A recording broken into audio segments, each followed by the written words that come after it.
Imagine being in a place where the walls close in and the shadows seem to move on their own. These are not the kinds of stories that make you jump at every creak in the night. These are real, terrifying experiences, the kind that will make you question everything around you. Stick around for these 3 very scary true horror stories, each more disturbing than the last. Hi guys, welcome back to the channel. In today's video, we're diving into 3 chilling, real-life horror stories that will haunt you long after you've heard them. From eerie encounters in the dead of night to terrifying moments. Let's jump into it. Story 1, The Whispers in the Walls by Olivia Martinez. I've always been the kind of person who thrives on change. So when I found my dream house, a small, quiet cottage on the edge of town, I didn't hesitate to buy it. It was the perfect place for a fresh start. A new chapter. I'd been through a lot in the past few years and I was ready to move on, leave the noise of the city behind, and settle into a peaceful life. At first, everything seemed perfect. The house was charming, with wooden floors that creaked underfoot and a fireplace that seemed to beckon you to curl up with a book. The old oak tree in the backyard added to its timeless feel. It was exactly what I had imagined when I thought of a cozy, peaceful home. But it didn't take long for things to start feeling off. It began with the sound of whispers. At first, I thought it was just my imagination. I'd be unpacking boxes in one room, and I'd hear faint voices from somewhere in the house.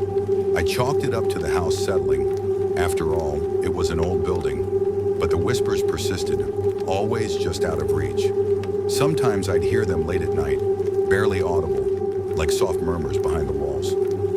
It was as though someone was speaking to me from another room, but when I went to check, there was no one there. The voices were unsettling, but I told myself I was just being paranoid. I had never lived in a house this old before, and I convinced myself it was just the sounds of the building itself. But over time, the whispers grew louder, more distinct and more frequent. It wasn't just random sounds anymore. It was as if the house was trying to tell me something. One night, after a particularly exhausting day of unpacking, I decided to relax in the living room. I settled into the couch, turned on the TV, and tried to unwind. But soon the whispers started again, coming from the walls. This time they were clearer, almost like they were speaking directly to me. Olivia! I froze, the blood draining from my face. My name.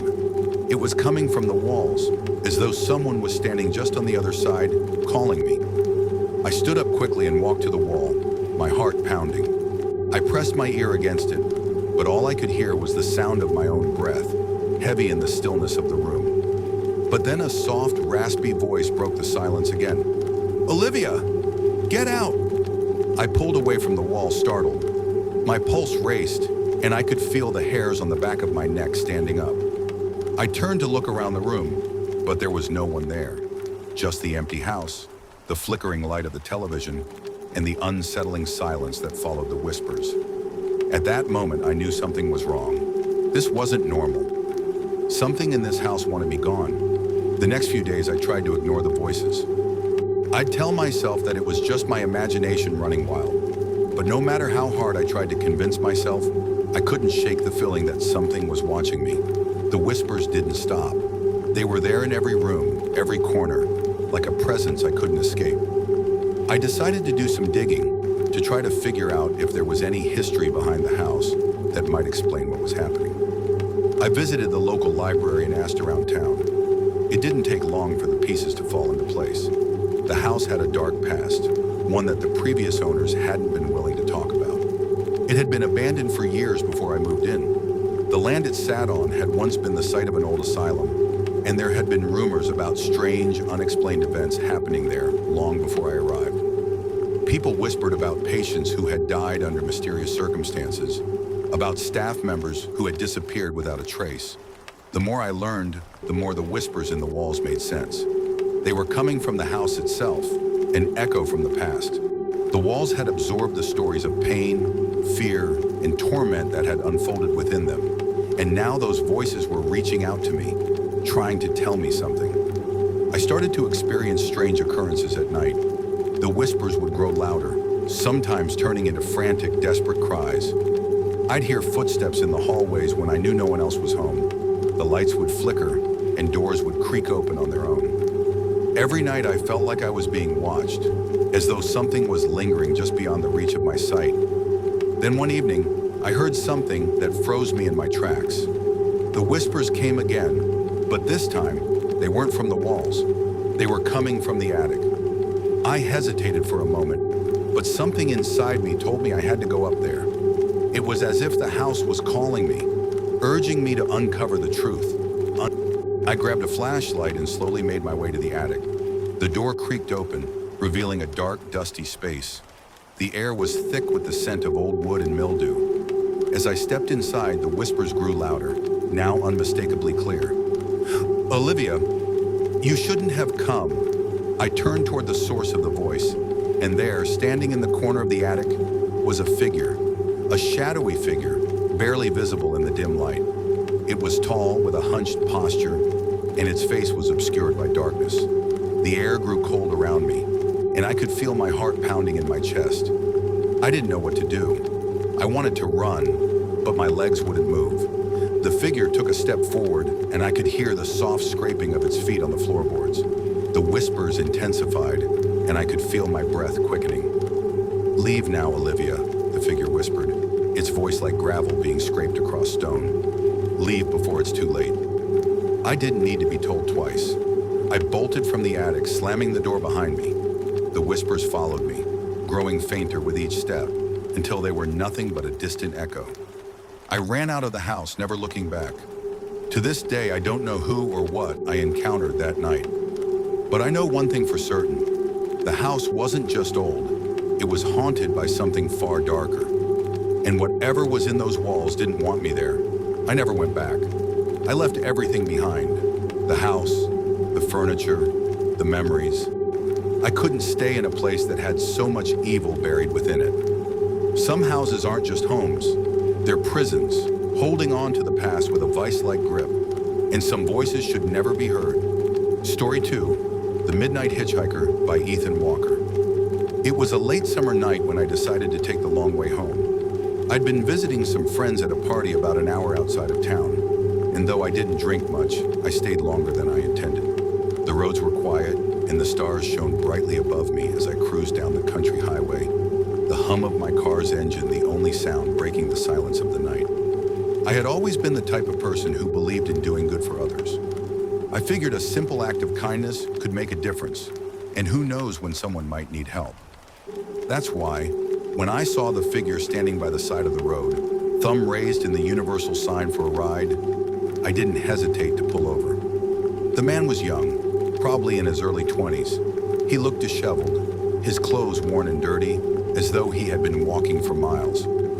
He seemed relieved when I stopped, a faint but grateful smile crossing his face. "Hey, thanks for stopping," he said as he opened the door and climbed in. His voice was hoarse, and he sounded tired, exhausted even. "No problem. You heading somewhere far?" I asked, trying to make small talk. "Just a bit further up the road," he replied. "I've been walking for hours, and I'm trying to get to a town up north. I'd really appreciate the ride." I nodded and resumed driving, glancing at him in the rearview mirror every now and then. He was slumped in his seat, staring out the window as if lost in thought. I didn't think much of it. After all, people hitchhiked all the time, right? I'd done it once or twice myself when I was younger. But as we drove further into the night, I began to feel uneasy. The air seemed heavier somehow, the silence between us growing thicker. Every time I glanced at him in the mirror, he hadn't moved, hadn't even blinked. His eyes were glassy, distant, almost as if he wasn't fully present. "You okay?" I asked, my voice breaking the stillness. The man didn't respond immediately. Then after a long pause, he turned his head slowly toward me. There was something in his eyes, something that made my stomach tighten with dread. "I'm fine," he said, his voice colder now, almost robotic. The hairs on the back of my neck stood up. It wasn't just the way he spoke. It was the way he looked. His eyes didn't seem to be looking at me, but through me, like he was staring at something in the distance that I couldn't see. I tried to shake off the feeling. Maybe he was just tired, maybe even a little out of his mind from walking so far. I could understand that, but there was something about him, something that set off every alarm in my head. We drove on in silence for a while longer. The road was desolate, just endless stretches of trees and darkness. There was no sign of another car, and the occasional flicker of the headlights barely illuminated the long stretches of the road. And then, out of nowhere, the man spoke again. "I'm not supposed to be here," he whispered, almost too softly for me to hear. I shot him a quick glance, my heart suddenly racing. "What do you mean?" He didn't answer right away. His fingers twitched slightly, tapping an eerie rhythmic pattern on the seat beside him. "I'm not supposed to be here. With you." My grip on the steering wheel tightened. Something was off, very off. I cleared my throat. "What's that supposed to mean?" The man's face was expressionless, but his eyes never left mine. Those unsettling, cold eyes that made me feel like I was being drawn into something I couldn't escape. "You're not going to make it home tonight," he said flatly. I laughed nervously. "What? What are you talking about?" But the man didn't laugh, didn't smile. His face remained frozen in that eerie stillness. "You'll see soon enough." A chill ran down my spine. I felt my pulse quicken, and my knuckles went white as I gripped the steering wheel harder. I tried to push the fear aside. I had to keep my wits about me. This wasn't real. He was just some hitchhiker saying weird things, probably tired or maybe even a little crazy. Still, I couldn't shake the feeling that something was wrong. I glanced at the man again, and to my horror, I realized that he was no longer looking at me at all. His gaze was locked on the side window, his head turned slightly away, as though he was looking at something outside the car. For the first time since I picked him up, I realized I hadn't seen him move, not even to blink. It was as if he was frozen in place, like a mannequin. His eyes were wide and vacant, and I could see a faint, unnatural gleam in them. "Hey!" I called, my voice shaky now. "What's going on? What are you talking about?" But the man didn't respond. Instead, he began to murmur under his breath, words I couldn't understand, some language I'd never heard before. "Stop the car," I said, the fear finally clawing its way to the surface. "I need to get out." But when I glanced in the rearview mirror, he wasn't there anymore. My heart nearly stopped. I slammed on the brakes, skidding to a stop on the side of the road. I whipped around in my seat, my breath caught in my throat, and looked in the back. The car was empty. There was no sign of the hitchhiker, no evidence that anyone had ever been there. I jumped out of the car, my heart racing in my chest, and looked around the road. It was completely deserted, not another car in sight.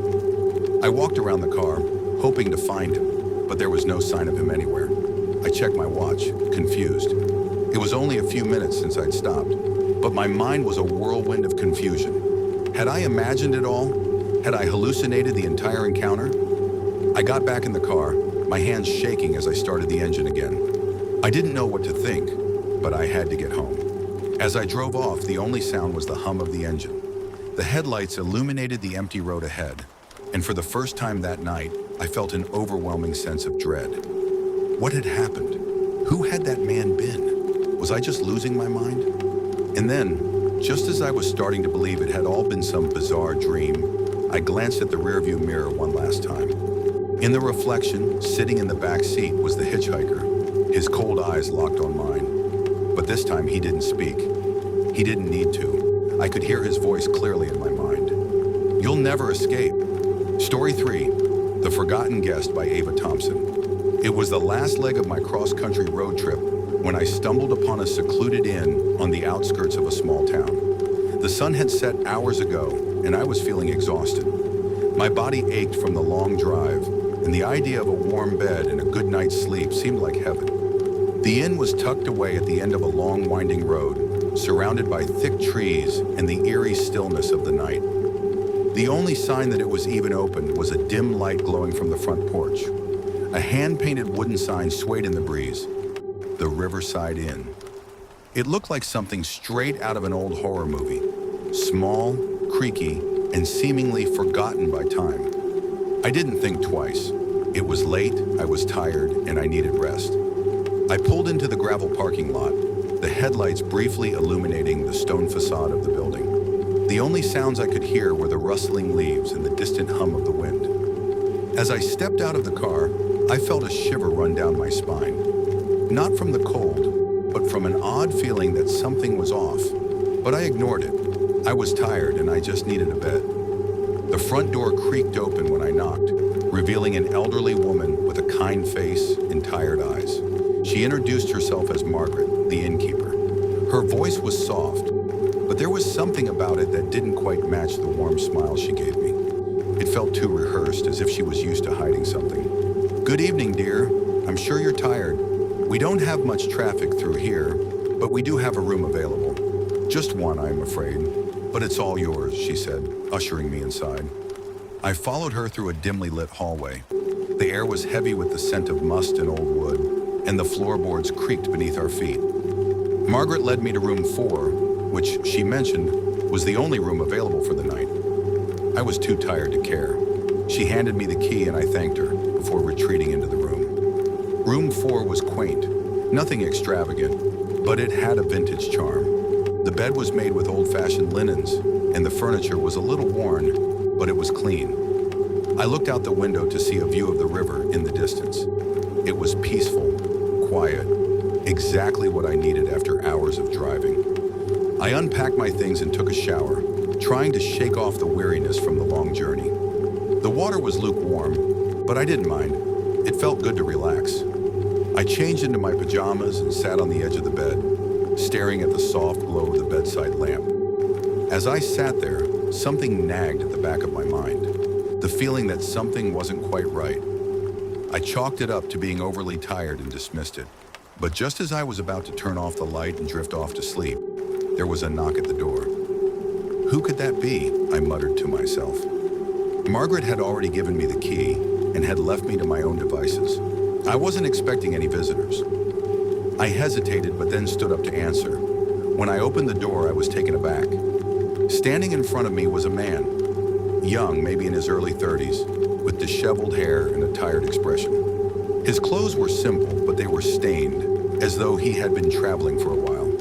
He looked at me with hollow eyes, and there was something unsettling in the way he stood there, too still, as though waiting for something. Can I help you?" I asked, feeling an odd chill creep down my spine. "I'm sorry to bother you," he said, his voice strained, "but I'm looking for a room. Is there any chance you could let me stay in yours tonight? I've been driving for hours and I'm really exhausted." I frowned.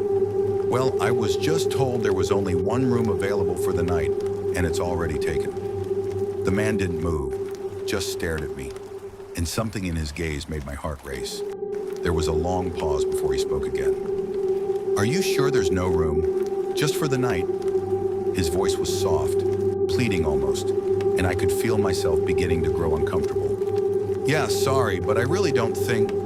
Before I could finish, Margaret's voice interrupted from down the hall. "Is everything all right, dear?" The man looked at her with an unsettling gaze, and his lips curled into an almost imperceptible smirk. Then, without another word, he turned and walked away, disappearing into the dark hallway. I closed the door, still feeling that lingering unease. I tried to shake it off, telling myself that I had imagined the whole thing. Maybe it was the long day or the eerie quiet of the inn, but something about that encounter didn't sit right with me. I lay back down, pulling the covers up to my chin, but sleep didn't come easily. The wind outside began to howl, and I heard the faint sound of footsteps in the hall, slow and deliberate. I told myself it was just the house settling, but the sound continued for what felt like hours, until finally it stopped. I woke up the next morning with a start. The sunlight was streaming through the window, and I felt groggy but relieved that the night was over. I grabbed my things and made my way downstairs, eager to check out and continue my trip. But when I reached the front desk, I saw something that made my blood run cold. Margaret was sitting in a chair, her face pale and grim. A key was in her hand, but she wasn't looking at me. She was staring at something on the counter, the key to room 4. I don't understand, I said, confused. I thought you said there was only one room available, but... Margaret's lips trembled, and she looked up at me with wide, terrified eyes. Room 4? That room is... It's not for guests, she said, her voice barely a whisper. It hasn't been used for years. That man you saw, he's not supposed to be here. I froze. What do you mean? Who was he? Margaret swallowed hard. He was a guest once, many years ago, but he disappeared, and they say he never left. The chill that ran through me then was unlike anything I had ever felt. The man I had seen, he was the forgotten guest, the one who was never meant to check in, but had stayed anyway. His presence lingered in that room, in the inn. Well, the inn had secrets that no one could escape. Thanks for watching. If you like this video, please like, share, and subscribe to our channel for more creepy stories. Which of these true stories gave you a chilling experience? Let us know. Until next time, stay curious, stay safe, and remember, sometimes the scariest stories are the ones that are real.